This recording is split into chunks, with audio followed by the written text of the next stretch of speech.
Un saludo de Cristo a la distancia. Mi nombre es Omar Aguilar y esto es Perspectiva Católica. Perspectiva Católica, un espacio en donde semana a semana hablamos de la actualidad, de la iglesia, de la vida, de la familia, de la sociedad, todo desde una perspectiva católica. Hoy hablaremos de un tema por demás central y vital para nuestra vida como católicos, como creyentes, como seguidores de Jesucristo, y es su presencia real, viva y verdadera que se ha quedado entre nosotros. Quiero comenzar, antes de presentar a nuestros invitados, compartiéndoles una estadística por demás preocupante. Hace un par de años, en los Estados Unidos de manera particular, un instituto de investigaciones realizó una encuesta entre católicos, preguntando acerca de si creían en la presencia real de Jesucristo en la Santa Eucaristía. Tristemente, solo una tercera parte de los encuestados respondieron afirmativamente. 2/3 partes de los católicos en Estados Unidos no creen en la presencia viva real de Jesús en la Santa Eucaristía. Y esto es preocupante. Y para hablar de todo este tema y verlo desde el contexto de nuestra fe y por qué esto es vital para nosotros, tenemos a 2 sacerdotes invitados a los cuales les quiero dar gracias ya de entrada por su participación. Primero que nada, vamos hasta la Ciudad de México para darle la bienvenida al Padre José Medel. Padre José, bienvenido a Perspectiva Católica. Hola, ¿qué tal? Gracias por invitarme, a Omar y al Padre Mauro. Un abrazo. Así es, como ya usted lo menciona. Y aquí, vecino mío en el estudio Santa Clara, al Padre Mauro Carlo Rossi. Padre Mauro, bienvenido a Perspectiva Católica. Muchas gracias, estimado Omar. Una alegría compartir también con usted, Padre José, y mi salud y bendición a toda la hermosa audiencia de EWTN. Así es, el Padre Mauro, originario de Córdoba, Argentina, pero bueno, en estos días está aquí de visita en los estudios de EWTN. Padre José, quiero comenzar con usted. Quiero comenzar esta estadística que yo decía, pues es un poco preocupante, ¿verdad? Porque 2/3 partes de los católicos en Estados Unidos que fueron encuestados, ¿verdad? Pues realmente no creen en la presencia real. Padre, quería compartir y quería comenzar desde un pasaje bíblico maravilloso, desde los discípulos de Emaús, de estos discípulos que iban camino, que iban tristes, que iban cabizbajos, que llega Jesús, camina con ellos, tiene esta conversación y sus corazones sienten que arden. Y llega el momento en que dice la palabra, y lo reconocieron al partir el pan. ¿Cómo es esto y por qué es esto tan significativo para nosotros? Reconocer a Jesús al partir el pan. Querido Omar, querido Padre Mauro, si algo la Iglesia ha tenido certeza desde su origen, es precisamente en lo que es y significa la Santísima Eucaristía. En realidad, este pasaje de San Lucas que nos has recordado nos retrata esta convicción de la Iglesia. Si algo la Iglesia siempre ha creído es en la presencia real y verdadera de Cristo en la Eucaristía. Entonces, cuando el evangelista nos dice que los apóstoles sentían como un ardor ante la presencia de Jesús al que reconocen al partir del pan, es precisamente el retrato de esta conciencia inalterable, de esta conciencia clara que ha acompañado a la Iglesia. Incluso no solo este pasaje, sino los demás textos, sobre todo los que nos hablan de la institución de la Eucaristía o los relatos de la institución de la Eucaristía, hay que mirarlos todavía más atrás. Los especialistas nos dicen que son testimonios de una certeza, es decir, la Iglesia primero tuvo la certeza de lo que el Señor dijo e hizo en esa última cena y quedó tan claro como una fotografía que lo que hicieron después los autores de los evangelios fue simplemente tomar una tradición sólida, asentada, viva en la comunidad. Entonces, este ardor en el corazón de los discípulos de Emaús es el ardor de la Iglesia que ha tenido siempre una certeza ante un misterio que conoce por la palabra misma de Jesús, pero al cual se acerca con gran reverencia y ante el misterio de lo que esto representa. Y que es un misterio que precisamente Jesús en esta pedagogía, Padre Mauro, que ha tenido con nosotros, en esta irnos enseñando, irnos revelando, precisamente en el mismo Evangelio nos va diciendo, y en ese maravilloso pasaje de todo el capítulo 6 del Evangelio de San Juan, llega este momento en donde algunos dicen, este es un lenguaje muy fuerte, este es un lenguaje muy difícil, y se dan la vuelta y se marchan, porque no entienden estas palabras que Jesús nos viene preparando y nos va diciendo. Tienen que comer de mi carne, tienen que beber de mi sangre para que tengan vida eterna. Es decir, Jesús poco a poco fue preparando al pueblo, fue preparando a aquellos que lo iban a seguir para esta promesa que se sigue cumpliendo hasta hoy en día en su presencia real, Padre Mauro. Así es, como bien dijiste, el capítulo 6 del Evangelio de San Juan es toda una catequesis que el evangelista trata de decirnos de dos maneras. Primero, aquel que puede multiplicar el pan para dar de comer a miles de personas y que después puede caminar sobre el mar a la vista de todos, él tiene el dominio sobre la naturaleza, aquel que puede multiplicar el pan, aquel que puede caminar sobre el mar. Entonces, de ahí viene el discurso de Cafarnaúm, donde hace todo lo que es la identificación de su pan con su carne. Entonces eso puede ser real. Si puede multiplicar el pan, caminar sobre el mar, entonces cuando dice esta es mi carne, este es el pan que yo les daré, es mi carne para la vida del mundo, entonces eso es real. Eso es lo que nos está enseñando toda la iglesia, lo que nos enseña propiamente el evangelista, lo que ellos aprendieron del mismo Señor Jesús. Y además es tan importante este capítulo del Evangelio y estas palabras que hace referencia, que Jesús por 4 veces identifica una verdad. El que come mi carne y bebe mi sangre tiene vida eterna y yo lo resucitaré en el último día. Y tan importante es eso que él, cuando ve que muchos discípulos no quieren entender eso, son fuertes estas palabras y lo dejan, son discípulos que abandonan a Cristo ante esta verdad. Jesús, lejos de tratar de convencerlos o aguar la fe, aguar la verdad, se da vuelta y le dice a los apóstoles, ustedes también quieren dejarme. O sea, Jesús está dispuesto a perder a los mismos apóstoles antes que dejarnos claro su presencia y su pan de vida que va a ser su carne. Y que precisamente es un pan de vida que constantemente, y quiero continuar con usted, Padre Mauro, por un segundo, es un pan de vida que ha sido una constante en la revelación de la salvación, el alimento, el encuentro con el Señor por medio de la mesa de compartir. Lo vemos desde el jardín del Edén, en donde podíamos comer de todo. Lo vemos en el encuentro con Abraham, que llega el Señor a compartir la mesa de Abraham, a darle este mensaje. Es decir, el alimento, el encuentro con el Señor siempre han estado unidos, Padre Mauro.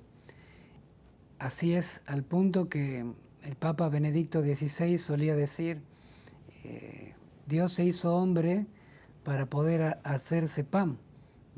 Ya todo el Antiguo Testamento es una preparación a su pueblo para que tenga los elementos y que con la buena voluntad pueda comprender que el amor de Dios es tan grande que quiere ser nuestro alimento, ¿no? Continuar su presencia amorosa entre nosotros como alimento en este camino que cada uno le toca, en la prueba que es su vida hasta la vida eterna. Y que poco a poco tenemos que ir descubriendo, Padre Medel, que tenemos que ir desarrollando, ir entendiendo que esta invitación que el Señor nos llama, pues no solo es una invitación a seguirlo a la distancia, pero es una invitación a la comunión. Y esta comunión comienza, primero que nada, en entablar una relación con el Señor, que después se vuelve una relación ya íntima, ya profunda, ya de amigos, ya de aquellos a los que el Señor pues nos ha revelado todo lo que el Padre le ha dicho. Pero comienza, Padre, primero con esta invitación a una comunión, a una hermandad, a una fraternidad con Él, ¿no? En este sentido, creo que es bastante pedagógico el discurso del pan de vida que estamos ahora señalando. Precisamente en el entramado de este discurso, Jesús comienza al hacer la analogía con el maná, porque eso es lo que le da pie a este discurso. Dice, ustedes me buscan porque les di de comer un pan, pero no busquen ese pan que se acaba, busquen el pan de la vida, ese es el inicio. Y la primera comunión, si me permiten usar el término, la primera comunión que Jesús les pide a sus oyentes es a su palabra, porque ¿en qué se va a basar nuestra fe? En esta presencia real y verdadera y en toda la gracia que nos viene de este manjar, de la enseñanza de Cristo, de la palabra de Cristo.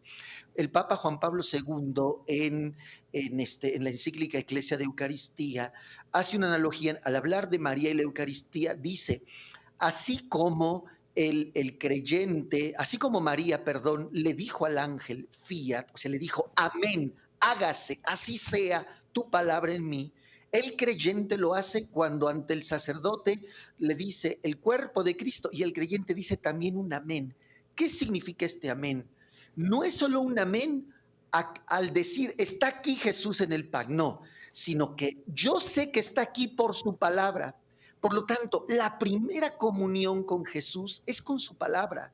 Por eso, efectivamente, como bien has dicho, se trata de una relación. Jesús quiere establecer una relación con el creyente, una relación que implica su inteligencia y su voluntad, que el creyente se convenza de su palabra, porque convenciéndose en su palabra, de su palabra, sabrá que eso que Jesús nos dice sobre, por ejemplo, el pan y el vino y todo lo demás, es verdad. Entonces, es este primer encuentro, es esta relación, es esta primera la comunión. De hecho, los estudiosos de la Sagrada Escritura, en concreto de este capítulo 6, nos dicen que lo primero que Jesús habla es de la fe. Es decir, primero tienen que creer en el Hijo del Hombre. Creen en mí, creen en mi palabra, entonces yo soy el pan de vida. El primer alimento es su palabra. Y de ahí damos el siguiente paso, que efectivamente, como ya señalaron, fue tan claro que los judíos dijeron, esto no lo podemos nosotros aceptar.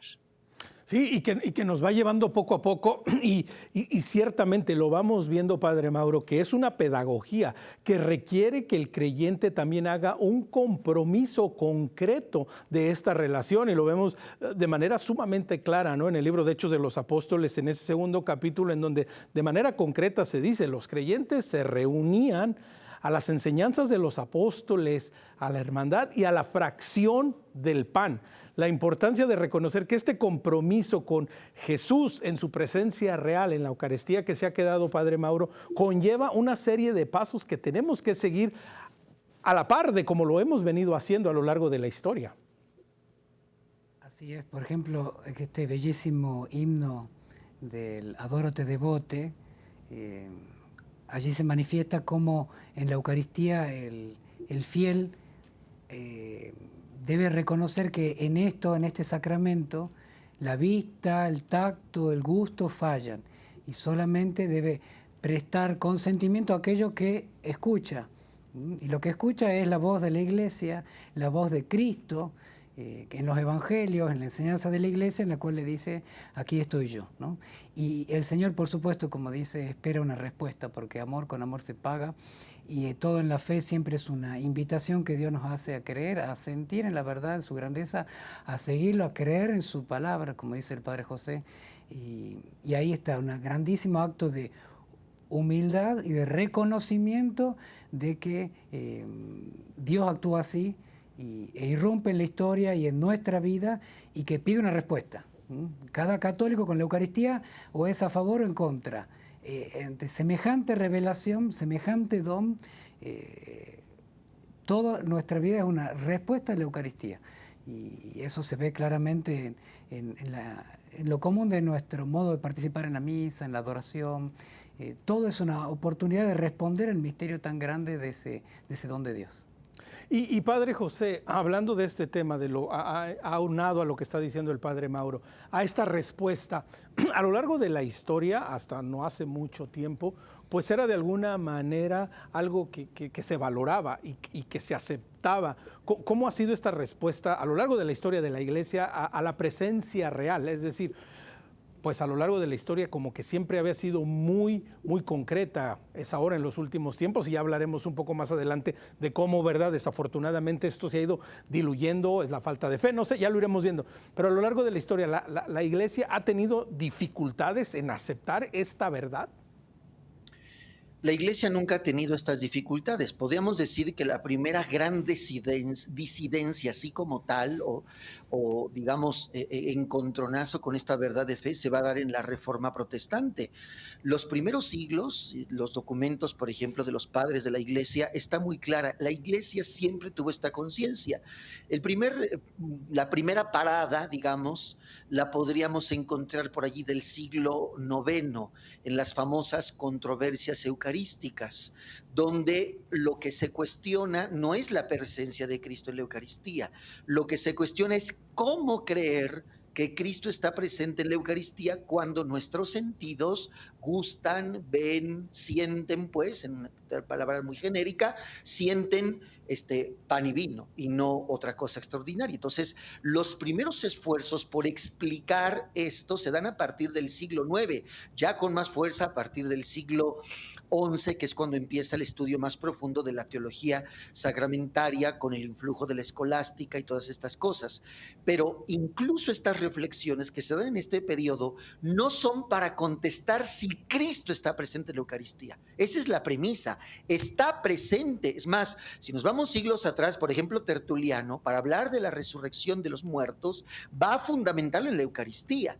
Es decir, para argumentar la verdad de que los cuerpos van a resucitar, se va a la teología eucarística. Y dice, si un cuerpo fue alimentado del cuerpo y de la sangre del Señor, ergo está real y verdaderamente presente, ese cuerpo humano no puede terminar en la corrupción del sepulcro. Por lo tanto, el fundamento de la resurrección de los cuerpos está en que fueron alimentados del cuerpo y de la sangre de Cristo. Entonces, esto nos retrata la conciencia de esta fe. Por eso decía que lo que sucede en el siglo IX y en adelante es para preguntarse cómo es esto posible. Y entonces se va a ir gestando el famoso concepto de transustanciación que va a pasar por Santo Tomás y que llega al Concilio de Trento. Pero ¿por qué el Concilio de Trento acepta esta doctrina? O sea, no es porque hasta ese momento empieza a creer, por supuesto que no, sino porque ahí lo sistematiza a nivel del magisterio ante los embates de las reformas protestantes, porque fueron varias. La teología eucarística de los protestantes no es una, al menos identificamos tres: la de Lutero, la de Zwinglio, la de Calvino, al menos esas tres, que son diferentes entre sí. La de Lutero es la más cercana al catolicismo, donde dice que el pan sigue siendo pan y aparte está la presencia de Cristo en la Eucaristía. Pero digamos, estas son las primeras contestaciones.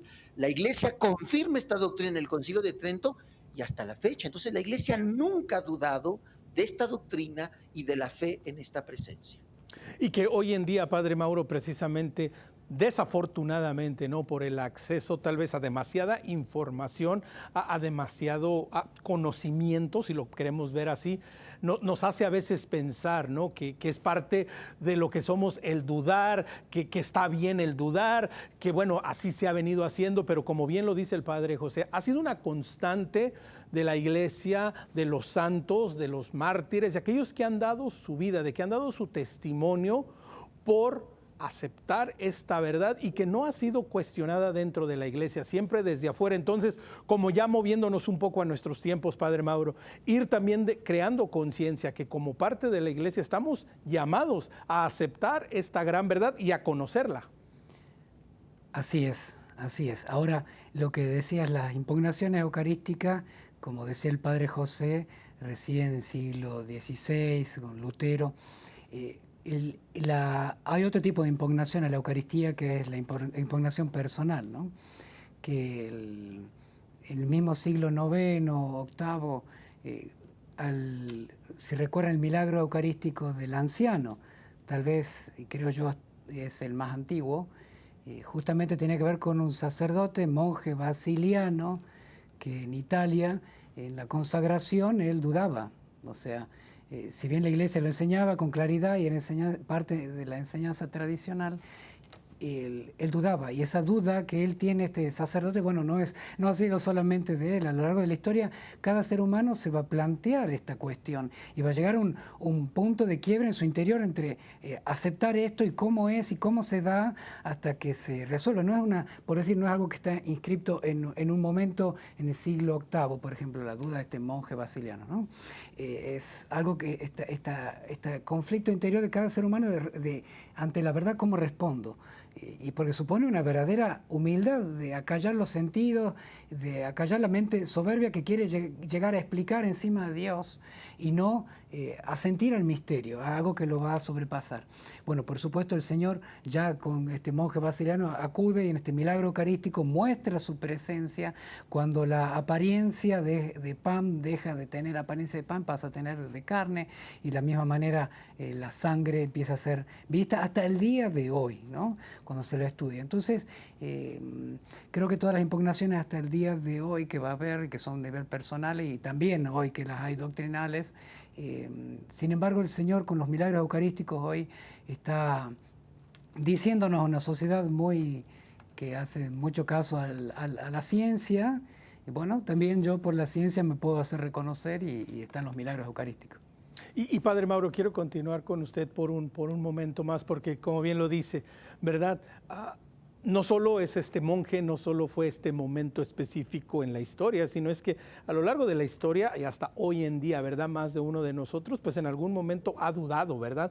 En algún momento ha cuestionado, pero como bien dice Padre, hay un momento de quiebra, hay un punto de partida en donde uno tiene que decir credo, en el que uno tiene que decir yo confío y mi fe es más grande de aquello que puedo entender y que a lo mejor a simple vista pues no lo veo, no lo siento, pero sé que es Jesús, sé que está presente. Y esta ha sido, Padre, una constante de la Iglesia, siempre dar esta respuesta en fe, ¿no? Así es, así es. Mire, yo le cuento un testimonio de una persona que dialogando con un musulmán, que le decía, bueno, Dios está, nuestro Señor Jesús está presente, verdadero Dios, verdadero hombre, en modo sacramentado, está presente en la Eucaristía.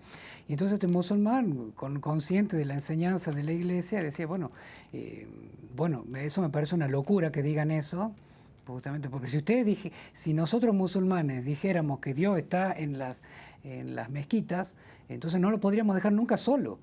Y viéndola a la Iglesia Católica muchas veces sola, diciendo, bueno, como que nuestra vida termina siendo una contradicción de esta afirmación más maravillosa. Es que uno tiene que tomar en serio lo que está diciendo al decir que está el Señor realmente presente en la Eucaristía, ¿no?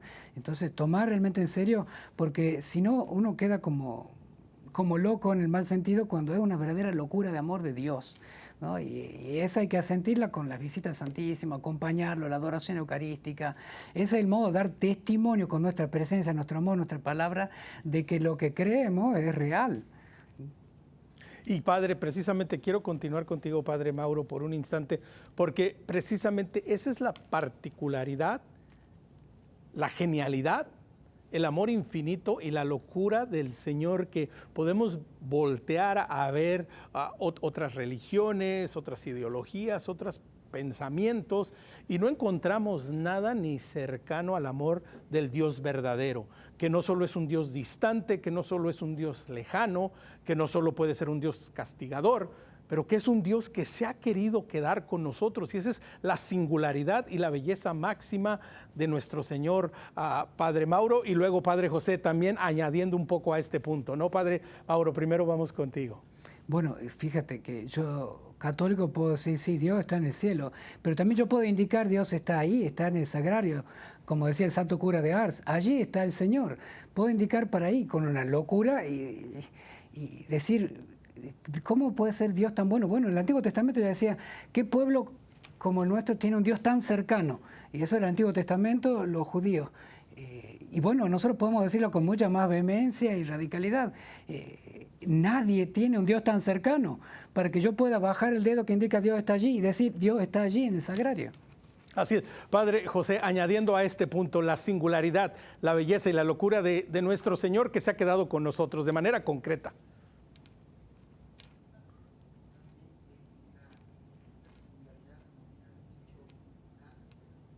Bueno, continuamos contigo, Padre Mauro. Padre, parece que tenemos un pequeño falta de audio con el padre José en este momento, pero precisamente no añadiendo esta singularidad del Señor que se ha quedado con nosotros, que se ha ido, pero que está presente con nosotros y que, Padre, estamos constantemente cerca de Él y a la misma vez, a veces, nos alejamos tanto de Él, porque una de las particularidades de asistir a la Santa Misa, a la Santa Eucaristía, es precisamente que por un instante nos entregamos y entramos a la presencia real y verdadera del Señor, ¿no?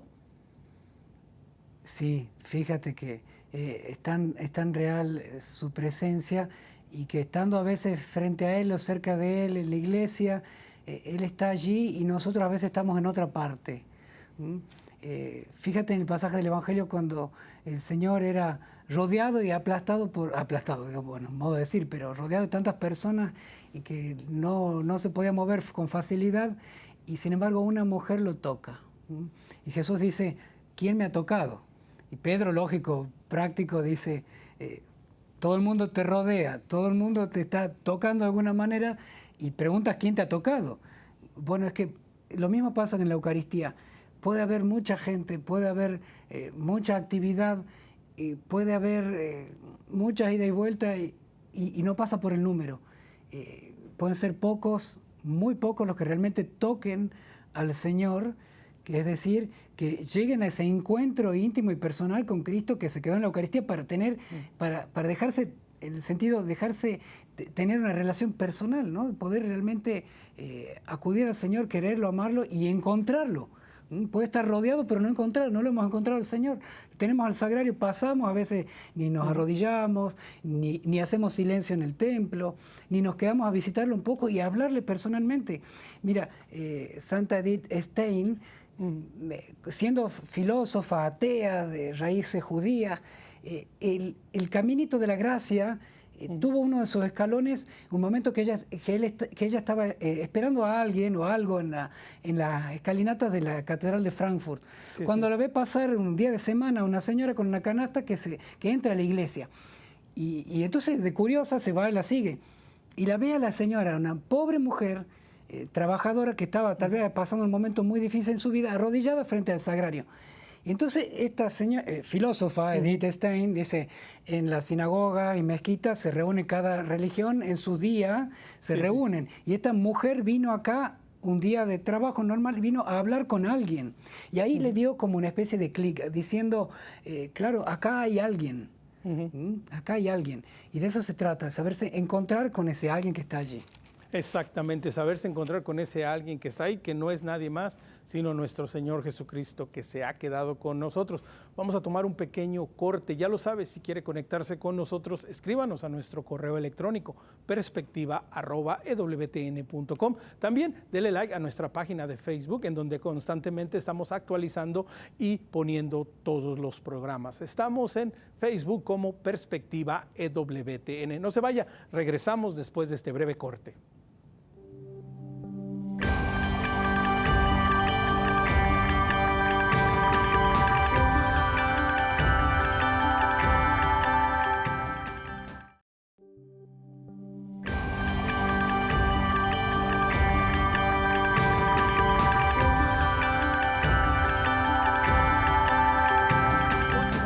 Perspectiva Católica.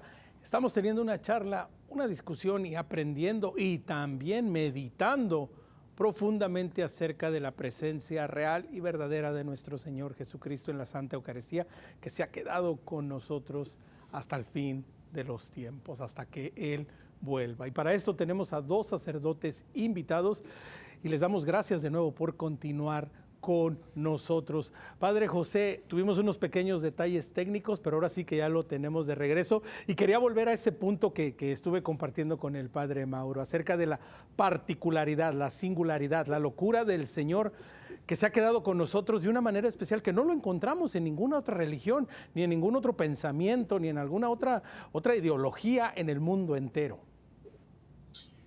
Así es, yo creo que también haciendo un poco de eco a este himno a Darote Devote del que hablaba el Padre Mauro hace un momento, hay una parte donde el autor, se atribuye a Santo Tomás, dice, visus gustus in te fallitur, Es decir, no es el gusto, el oído, el tal, pues, nosotros te conocemos por la fe, por el oído, por lo que conocemos. Y yo creo que este es el grande reto que tiene la iglesia delante de sí.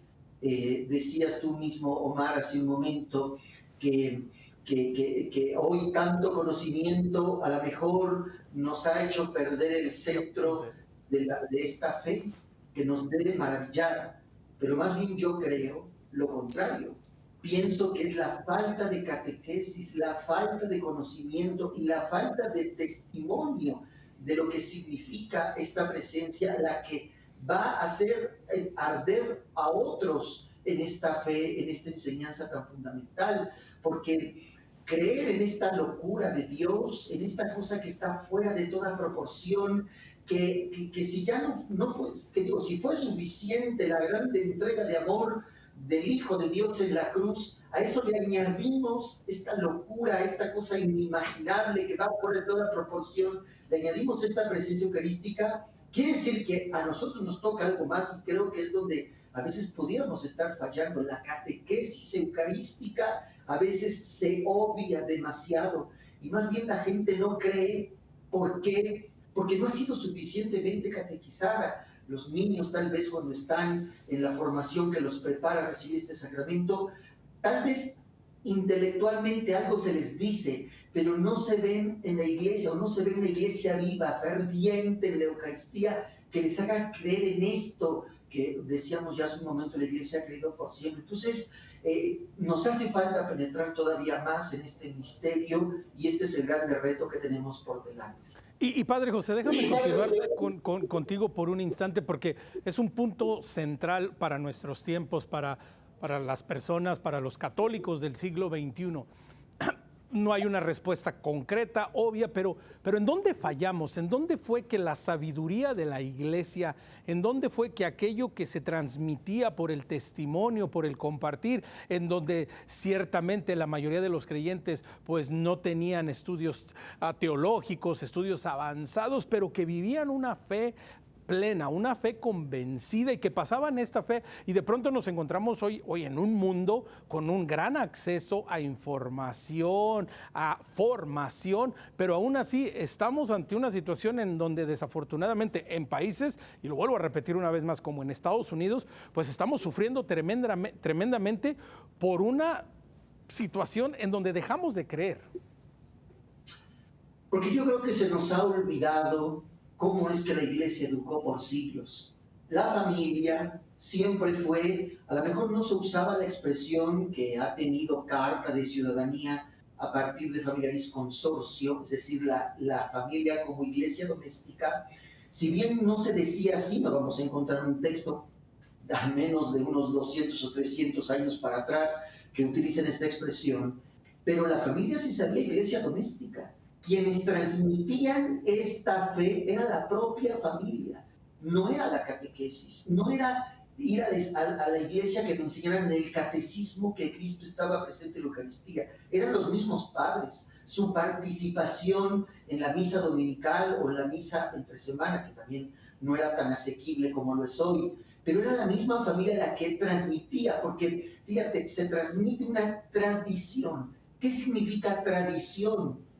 Viene de entregar. Nosotros recibimos, dice el apóstol Pablo en el relato que hace en la carta a los Corintios, dice, yo les transmití, traderé lo que yo recibí, y lo transmitió inalterado, creyéndolo en toda su verdad y profesándolo con profunda devoción.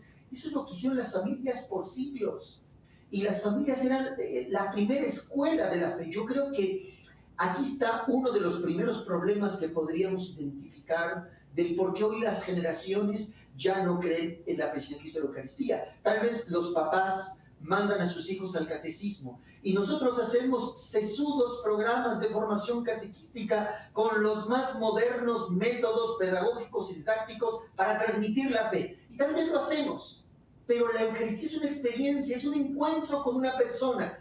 Y tú vas a los templos y hoy la Eucaristía en su liturgia está en los dos extremos, o en la exageración del ritualismo o en la exageración del no ritualismo, es decir, todas estas barbaridades que vemos en la Eucaristía real, no en las grandes misas que vemos en San Pedro y en las catedrales, sino en la misa que alimenta a las comunidades cada domingo, que es en su propia parroquia. Entonces, no hay conexión entre lo que se vive en la liturgia, en el templo, y lo que aprendo en casa. Mis papás me mandan al catecismo, algo aprendo de doctrina, muy poco de la verdad de la fe sobre la presencia de Cristo en la Eucaristía. Pero luego eso no se ve reflejado en una vida de piedad en la familia.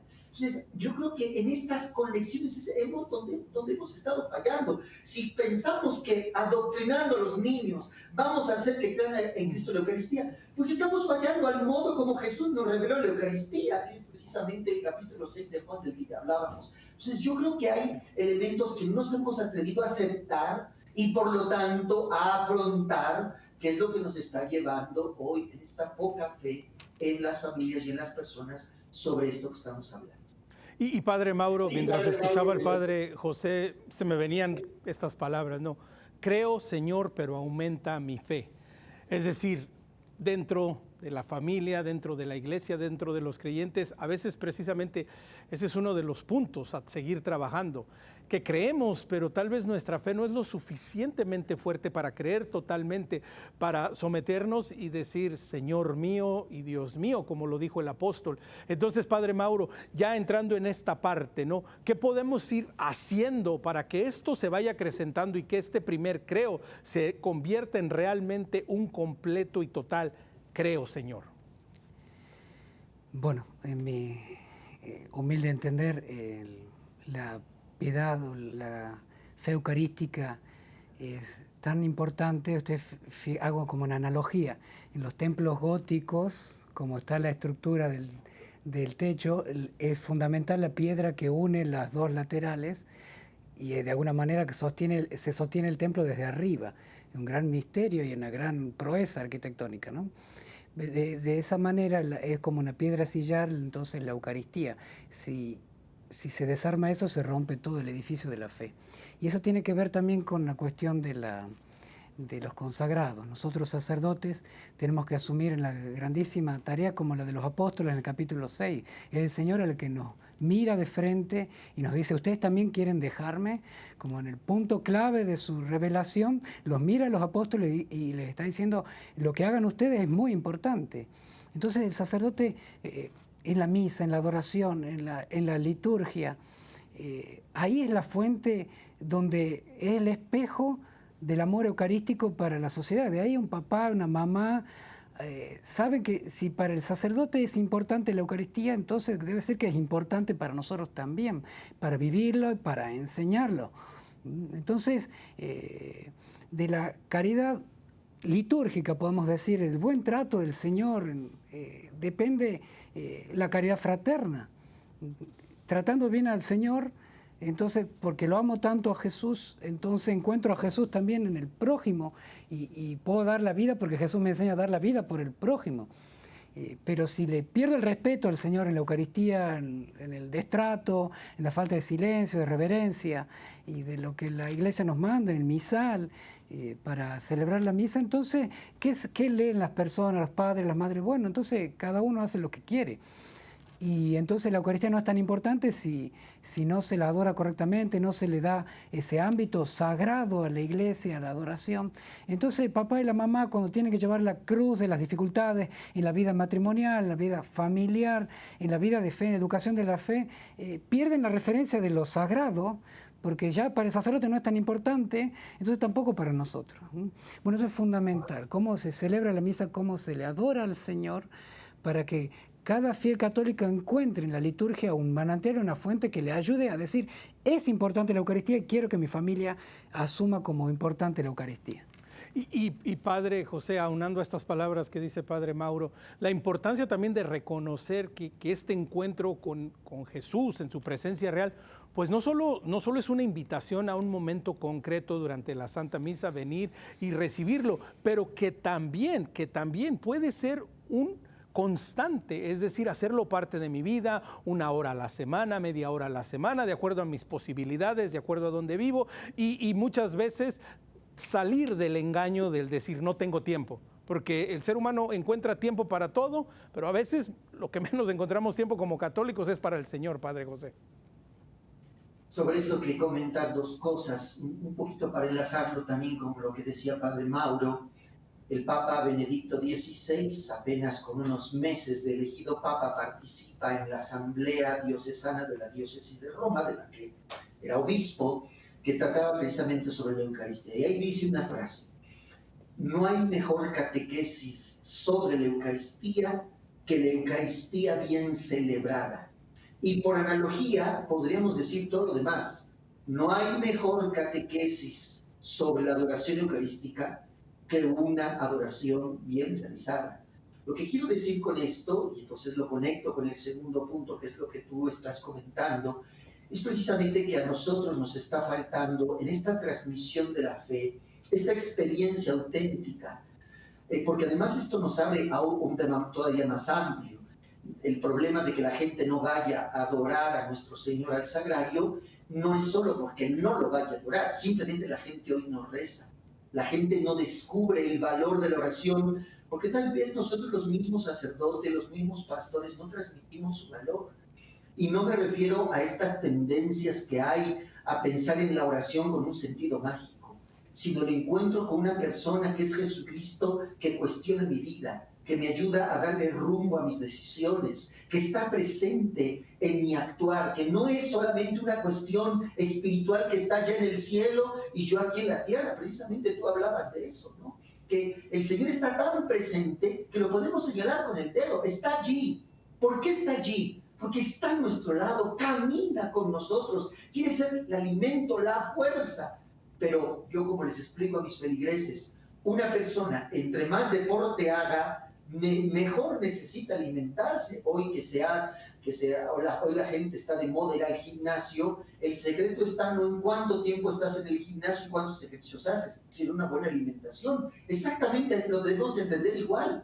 ¿Cómo vamos a vivir en la vida los auténticos valores cristianos en un mundo que contesta la fe cristiana si no estamos bien alimentados? ¿Y por qué la gente no ve la necesidad de alimentarse? Seguro porque no está haciendo el trabajo, porque no está comprometido en el mundo, porque no está sembrando los valores del Evangelio en el mundo. Pues tenemos que inscribirlo en una cosa todavía más grande, que la gente hoy ha desvinculado la fe de la vida y por lo tanto no ve la necesidad de este alimento, que es la oración. La oración en la Eucaristía como celebración, en la oración en la Eucaristía como encuentro, que es la comunión, en la oración como adoración, que es este momento donde nos postramos con nuestra pequeñez ante el grande, ante el santo, al que nos ama con todos sus seres.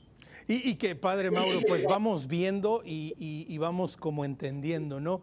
Y me encanta que ustedes dos como sacerdotes, como consagrados lo dicen. Bueno, este es un asunto que nos compete a todos, ¿verdad? Esto es algo en lo que la Iglesia como tal, en su totalidad, desde la familia hasta la institución, todos tenemos una parte que jugar, todos estamos llamados, por así decirlo, a participar activamente en esta presencia. Pero hoy en día, Padre Mauro, como bien lo acaba de decir el Padre José, pues hay muchos de nosotros, muchos católicos, que nos rezamos, que a veces con trabajo llegamos a la misa dominical, llegamos tarde y salimos primero. ¿Cómo le podemos ir haciendo para en este momento decir, ok, pues yo me quiero realmente comprometer? ¿Qué tengo que hacer? ¿Cuál es ese primer paso para empezar a entablar esa relación personal con Cristo eucarístico, Cristo que se ha quedado con nosotros, Padre? Bueno, pienso que redescubrir quién está en la Eucaristía y también cómo está aquel que está en la Eucaristía. En eso los milagros eucarísticos, vuelvo al tema, nos ayudan mucho y también destaco el testimonio de este joven beato Carlo Acutis, que también ponía énfasis en esto, ¿no? En que la gente y los jóvenes de su edad conozcan quién está en la Eucaristía y cómo está, ¿no? Bueno, yo creo que los milagros eucarísticos, sobre todo los últimos, nos ayudan no solamente a redescubrir quién está, porque bueno, la Iglesia nos lo enseña siempre, pero hace falta siempre redescubrir que Cristo está allí conmigo, que me acompaña, está entre nosotros, pero también cómo está. Los milagros eucarísticos, a medida que la ciencia avanza, van descubriendo más respecto a cómo está aquel que está allí. Y al menos hubo milagro eucarístico acá en Buenos Aires en la década del 90, también en Polonia en la misma década del 90, y estudiados con la ciencia de punta de ahora. Y sobre todo, además de hablar del tejido humano, de miocardio, ventrículo izquierdo, con el grupo sanguíneo determinado, sobre todo le agregan el tema de que está estresado y traumatizado, ¿no? Como que ha recibido un golpe y ha sido lacerado, ¿no? No solamente está la presencia real de Cristo, sino aquello mismo que Él hizo en aquel Viernes Santo en las 3 de la tarde. Es importante que el Señor está ahí en ese momento, está donando su corazón por nosotros, en el momento más angustiante de la vida de Cristo, pero a la vez el de mayor amor por nosotros. Él ha querido quedarse así con nosotros para decirnos: tú sufres, yo estoy sufriendo por ti. Tú quieres amar, yo te estoy amando aquí. Tú estás desesperado, tú estás necesitado, yo te necesito a ti.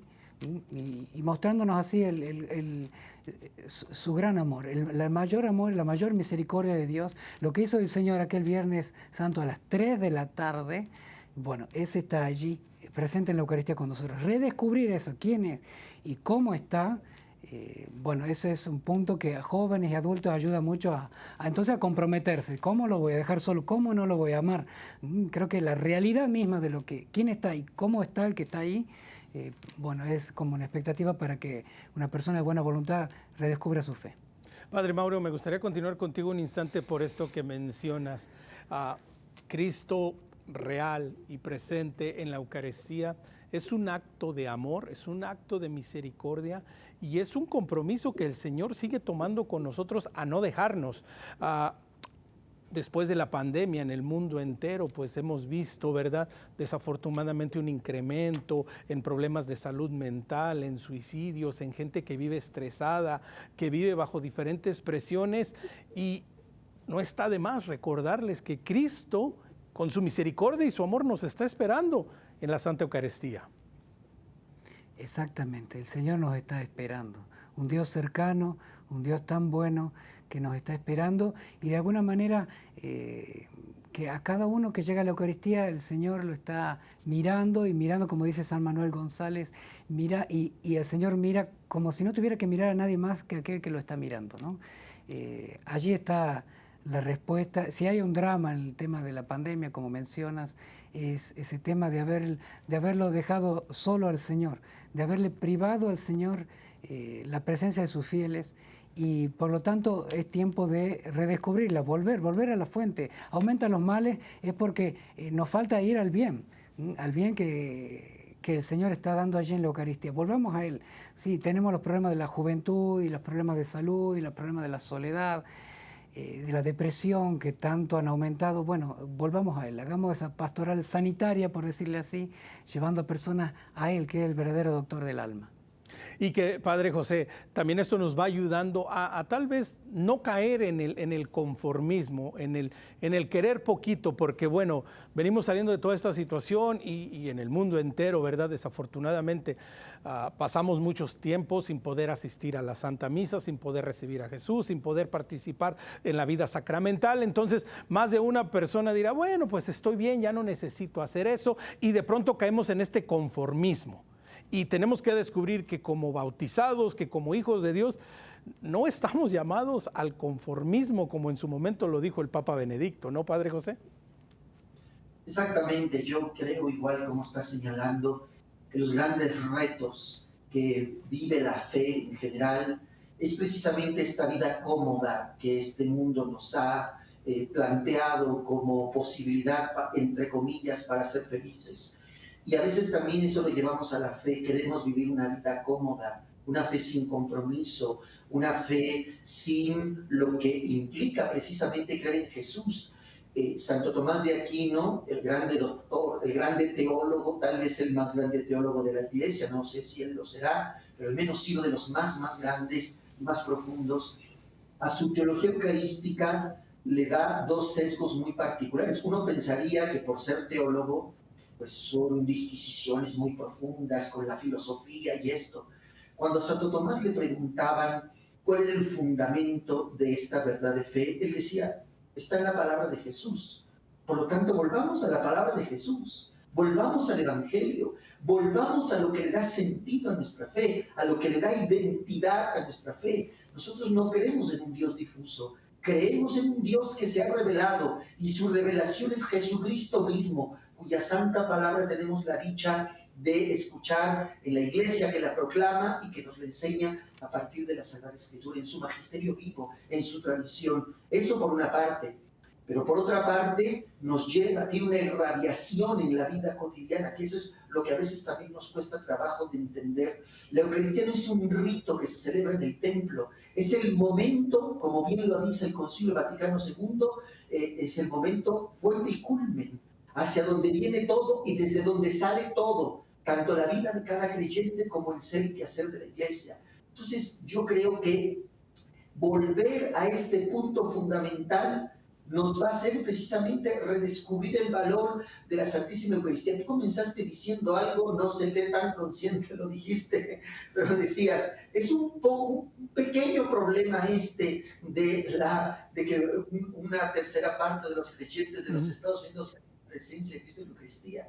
Yo diría, no es un pequeño problema, es un problema cardíaco. Esa es la dimensión de esta situación. Y si nosotros no lo miramos en toda su profundidad, entonces estamos dándole precisamente al corazón de la fe. Por eso tenemos que volver a la palabra de Dios, tenemos que volver a la enseñanza de la verdadera fe, tenemos que encendernos como fruto de esta profundización en la devoción que nos hace creer en esto que es identidad de nuestra fe católica. Y Padre Mauro, aunado a todas estas cosas que tenemos que hacer, y sí, ciertamente, Padre José, es cardíaco, es preocupante, no es un problema menor, es un problema mayúsculo que tenemos que afrontar. Pero, Padre Mauro, también hay una parte acá que de manera particular al católico y a las personas en general del siglo XXI es que no nos gusta sufrir, no nos gusta el sacrificio. Y Jesucristo Eucaristía también nos pide un sacrificio y un esfuerzo a estar con Él, a acercarnos a Él, a buscarlo, a caminar con Él, a que Él camine con nosotros. Entonces también es un reto de manera concreta para el católico de volverse a comprometer en el sacrificio de estar con el Señor, Padre. Y si gran parte de la tristeza actual que cunde en la juventud, en los adultos, es porque en el sacrificio, en la capacidad de afrontar cosas difíciles está la verdadera alegría, ¿no? El libro La imitación de Cristo, de Tomás de Kempis, decía, solamente el mortificado es alegre, ¿no? El que es capaz de sufrir por una causa, de sacrificarse a sí mismo, su propio gusto y posponerlo por una causa mayor, ese es alegre. Y acá está la mayor causa. Y ahora yo quisiera agregar un punto central también respecto al tema de la Eucaristía en base a un testimonio, ¿no? En una provincia argentina, una persona encargada de la pastoral de un hospital nos contó de una señora que era evangelista, ¿no? O sea que tipo protestante y que había sido católica, pero en su momento ya era evangelista. Y tenía una niña recién nacida que había salido con muchos problemas, ¿no? Al salir, el médico le dijo que debía ser operada nuevamente luego de varias operaciones y lo más probable era que fallezca en la operación. Entonces la señora desesperada sale de ese hospital y lo que encuentra es una capilla, había una capilla de adoración eucarística hasta el día de hoy, ¿no? Y entonces, bueno, en lugar de oración, ingresó. En el momento de mayor angustia buscó a Dios, que justamente hablamos del dolor. Mi angustia te busco, Señor mío, es algo propio del Salmo. O como le decía Jesús a Santa Faustina, en mi angustia oraba más tiempo. La oración y la adoración en el momento de angustia es fundamental. Bueno, esta señora, así como inercia, fue allí. Y ella explicaba, evangelista, que no conocía ya cosas católicas, no sabía explicar nada. Le explicó a esta señora católica, mire, yo viendo esa cosa dorada que tienen ustedes, vi una luz intensa, una luz hermosa, maravillosa, que cubrió toda esta capilla y que noté vi a la presencia de alguien, vi que era la forma de Jesús. Serena, me llenó de paz, pero a la vez vi otra presencia, vi a alguien que se acercó a mí y ya como mujer, una mujer, que se acercó y me calmó, me mostró su amor y me consoló, al punto que A los minutos después le avisaron que había sobrevivido su hija. Ella misma, esa entrega de amor, eso que sintió allí, le llevó a ofrecerse a ella. Yo te ofrezco mi vida por mi hija. Yo la cuidaré, aunque salga con problemas de la operación, pero yo la cuidaré. De hecho, pasó así, ¿no? O sea, es la presencia real de Cristo, y donde está Cristo está su madre. Así es la presencia real de Cristo que se ha quedado entre nosotros. Quisiéramos continuar por horas, pero tenemos que hacer un alto y parar aquí. Pero no nos queremos ir sin su bendición. Padre José, pues le toca, lo hemos sorteado a la interna, ¿verdad? Y si nos despide con su bendición, por favor. Y gracias, Padre Mauro. Un placer estar con ustedes, Padre Mauro, Omar, y a todos nuestros hermanos. Le pedimos a Dios nuestro Señor que nos conceda que estas palabras que hemos compartido lleguen a nuestro corazón y nos hagan amarlo y servirlo con todo nuestro ser. Y la bendición de Dios Todopoderoso, Padre, Hijo y Espíritu Santo, desciende y permanezca siempre sobre nosotros. Amén. Amén. Recuerde, si quiere conectar con nosotros, escríbanos en nuestro correo electrónico perspectiva@ewtn.com. Recuerde, estamos en Facebook, ahí ponemos todos los programas. Estamos con el nombre de Perspectiva EWTN. Será hasta la próxima y recuerde que nuestra perspectiva siempre sea el amor.